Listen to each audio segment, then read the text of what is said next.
ETF index mutual funds నేర్చుకుని stock మార్కెట్లో రాణించాలనుకుంటున్నారా? వెంటనే ఈ నెంబర్కి కాల్ చేయండి.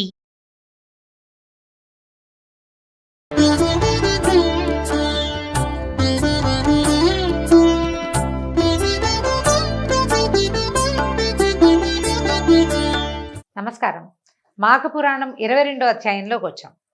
ఇంతకుముందు విష్ణుమూర్తి యొక్క విరాట్ రూపము, హరిహరులు ఇద్దరికీ ఏ తేడా లేదు అనే విషయాన్ని స్పష్టంగా ప్రతిపాదించారు. దాని తర్వాత కథల్లోకి వెళ్దాం. ఈ కృత్స్నమద మహాముని జన్హు మహామునితోటి ఇట్లా మాట్లాడుకుంటున్నారు. వాళ్ళిద్దరూ సంభాషిస్తున్న కథ అనమాట ఇది.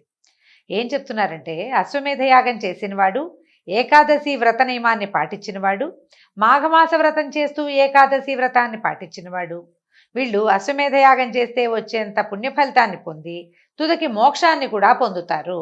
ఒట్టిగా అశ్వమేధ యాగం చేసిన వాడు అద్భుతంగా చేసుకుంటాడు, చాలా కష్టపడతాడు, బోళ్ళు ఖర్చు పెడతాడు, సంవత్సరాలు పడతాయి, వాళ్ళకి మహాపుణ్యం వస్తుంది. స్వర్గాన్ని మోక్షంతో మొదటి స్వర్గాన్ని తర్వాత మోక్షాన్ని పొందుతాడు. దాంతోపాటు ఏకాదశి వ్రతం చేసేవాడు, మాఘమాసంలో ఏకాదశి చేసేవాడు కూడా, మాఘమాస వ్రతం చేసుకుంటూ ఏకాదశి చేసేవాడికి కూడా ఇది వస్తుందట.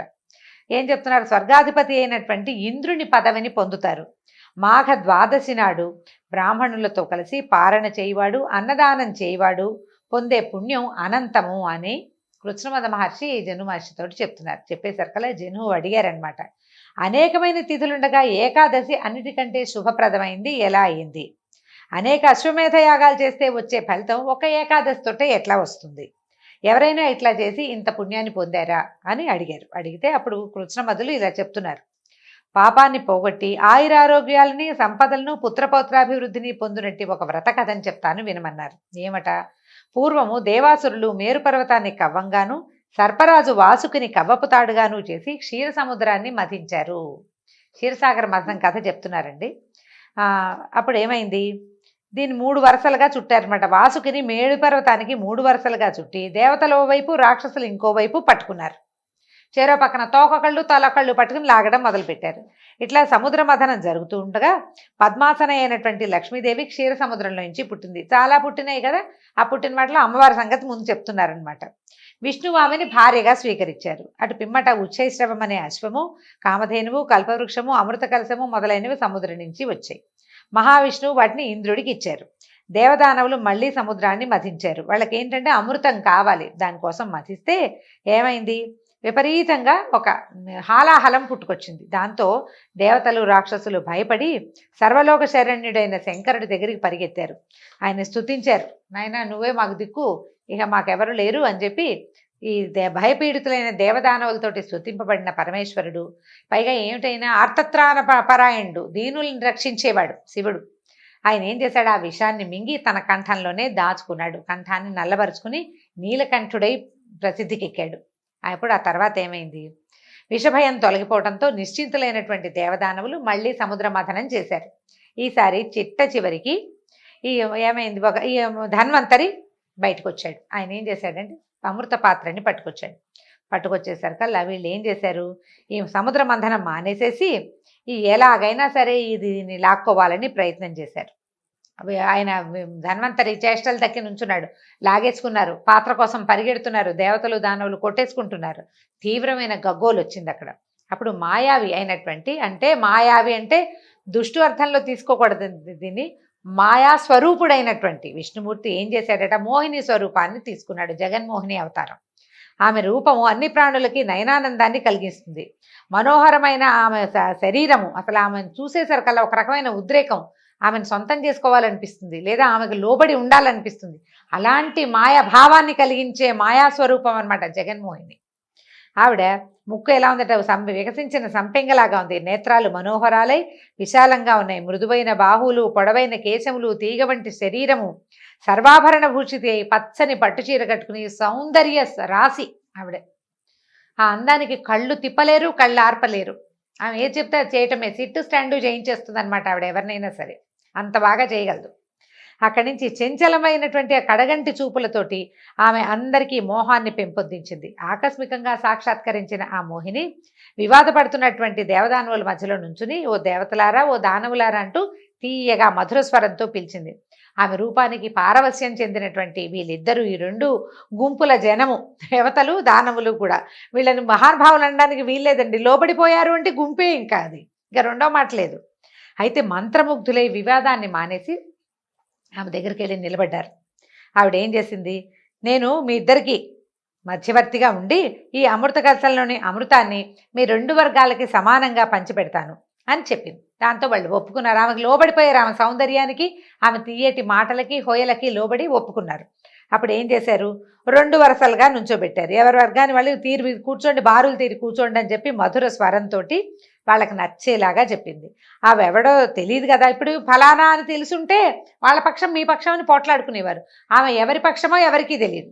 ఆ సౌందర్యానికి లోబడి ఒప్పుకున్నారు. పక్షపాతం లేకుండా పంచుతుందని వీళ్ళు ఉద్దేశపడి ఏం చేశారు, రెండు లైన్లలో కూర్చున్నారు. దేవతలు ఓవైపు బారులు తీరి, రెండో వైపు దానవులు రాక్షసులు బారులు తీరి కూర్చున్నారు. అమృత పాత్ర ఆవిడ చేతిలో పెట్టారు కొట్టుకోకుండా.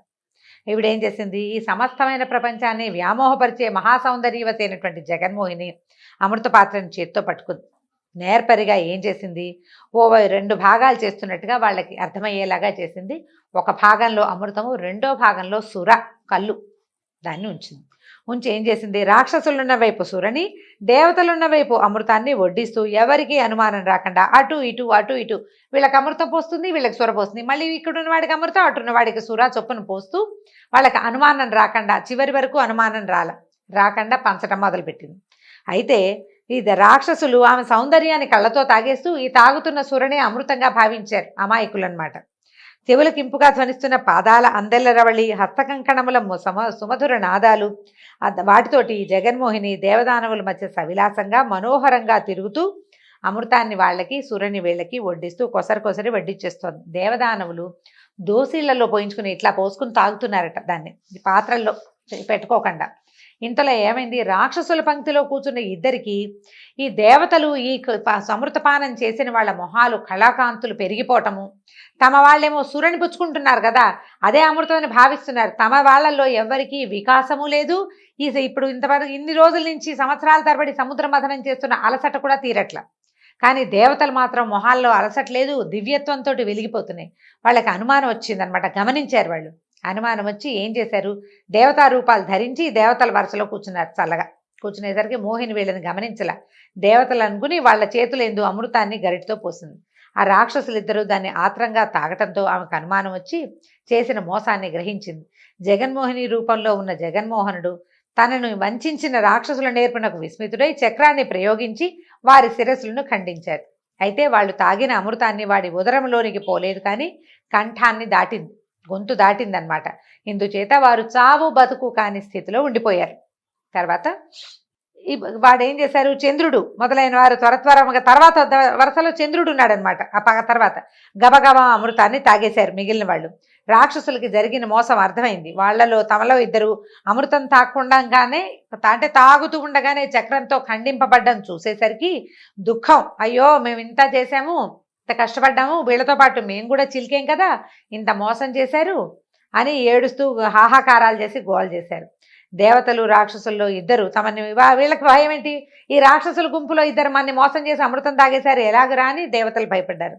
వాళ్ళిద్దరూ అంతా కకావికలై తమ స్థానాలకు చేరారు, కొట్టుకున్నారు, పోట్లాడుకున్నారు. దుఃఖంతో రాక్షసులంతా తమ స్థానానికి వెళ్ళిపోయారు. జగన్మోహిని శ్రీహరిగా మారిపోయాడు, స్వరూపాన్ని వదిలిపెట్టేశారనమాట.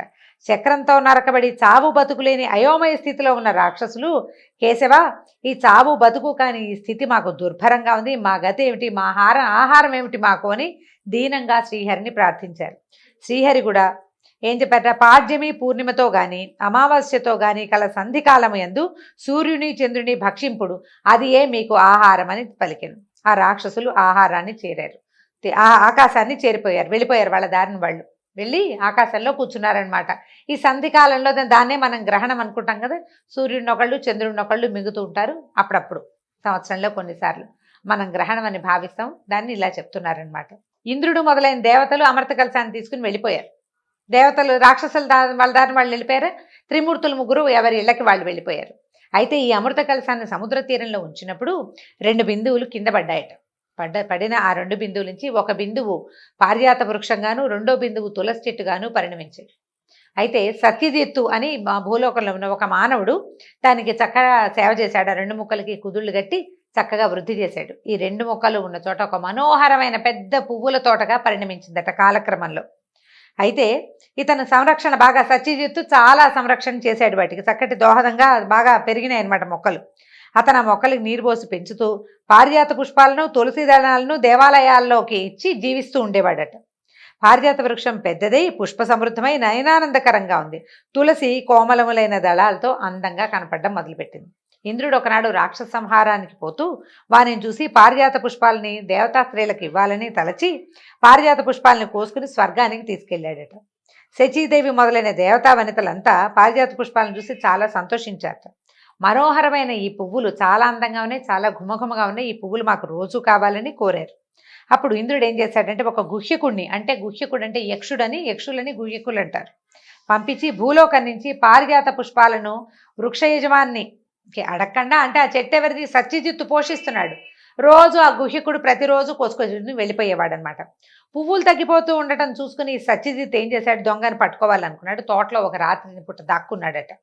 పువ్వులు కోయటానికి వచ్చిన గుహ్యకుడిని పట్టుకోవడానికి ప్రయత్నించాడు. అయితే యక్షులకి దివ్యశక్తులు ఉంటాయి కదా, అతనికి చిక్కకుండా ఆకాశంలోకి ఎగిరిపోయాడు. ఆకాశ గమన విద్య ఉంటుంది వాళ్ళకి. వెళ్ళిపోయేసరికల్లా సత్యజిత్తు ఎంత ప్రయత్నం చేసినా పట్టుకోలేకపోయాడు. రోజు ఇదే అవుతోందనమాట. అయితే దేవేంద్రుడు ఏమన్నాడు, నువ్వు యక్షుడివి, ఆకాశగమన శక్తి కలిగిన వాడికి మామూలు మానవులకు దొరకవు కాబట్టి పారిజాత పువ్వులు తేమని వాడు వెంటబడుతున్నాడండి అని చెప్పినా సరే నువ్వు దొరకవు కదా, ఎలాగో పువ్వులు కోసుకురమని చెప్పాడు. పువ్వులు ప్రతిరోజు పోతూనే ఉండేవి. ఈ సత్యజిత్తుకి ఏం చేయాలో తెలియలేదట.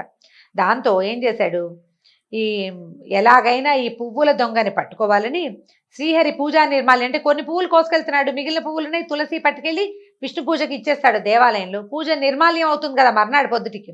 ఆ నిర్మాల్యాన్ని తెచ్చి పూలతోటకి వెలపలంతా చుట్టూత అంతా చల్లేసేట నిర్మాల్యాన్ని. యక్షుడు యథాప్రకారం పారిజాత పుష్పాల దొంగతనాని కోసం వచ్చాడు. ఈ పువ్వుల్ని కోస్తూ పొరపాటున ఈ నిర్మాల్యాన్ని తొక్కాడు. భగవంతుడి నిర్మాల్యం మనం ఏం చేస్తామంటే పూజ చేసిన పువ్వుల్ని ఎక్కడా కాలికి తగలకూడదు. దేవాలయంలో ఏదైనా పువ్వు కింద పడితే ఎవరి తల్లో నుంచి పడినా సరే నిర్మాల్యం అని భావించి తీసుకెళ్ళి ఎవరు తొక్కని చోట వేస్తాం. దేవుడు పువ్వులు తొక్కని చోట వేయాలి, తొక్కితే ఎంత పాపం వస్తుందో చెప్తున్నారు. సరే పువ్వులు తొక్కాడు. పుష్పాలని కోయడానికి వెళ్తూ, ఈ పువ్వులు కోయడానికి వెళ్తూ పూజా నిర్మాల్యాన్ని కూడా దాటాడు.